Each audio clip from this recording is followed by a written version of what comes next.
Hi friends, நிறைய பேர்த்தோட தலை பார்த்தீங்கன்னாக்கா பராமரிக்க முடியாமல் இந்த நிலைமைக்கு ஆளாகிடுது. இது ஆக்சுவலி பார்த்தீங்கன்னாக்கா மேலோட்டமாக பார்க்கும்போது ஒன்றுமே இல்லாத மாதிரி ரொம்ப கம்மியாக இருக்கிற மாதிரி இருக்கும்.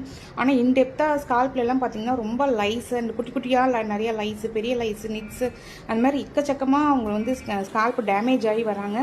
ஸோ இந்த மாதிரி கிளைண்ட்ஸுக்கு வந்து நாங்கள் பொறுமையாக வந்து அவங்களோட லைஸ் அண்ட் நிட்ஸ் வந்து கிளியர் பண்ணி அவங்களுக்கு வந்து ஃபுல் சாட்டிஸ்ஃபேக்ஷனோட பண்ணி கொடுக்கணும். இந்த மாதிரி ப்ராப்ளம் உங்களுக்கு யாருக்காவது இருந்துச்சுனாலும் உடனே எங்களை கான்டாக்ட் பண்ணுங்கள். உன்னோட ஹேர் நீ தான் கேர் எடுத்துக்கணும்.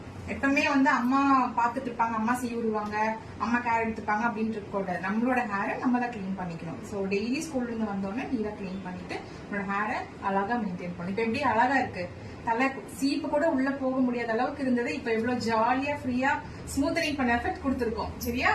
சோ அதை நீ மெயின்டைன் பண்ணிக்கணும். ஓகே, ஆன்டிக்கு ஹெல்ப் கொடு. உனக்கு இவ்வளவு தூரம் கஷ்டப்பட்டு பண்ணி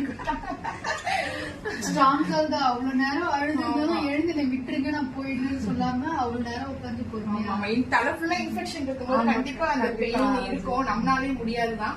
but still it's okay. Good job எல்லாத்துக்குமே.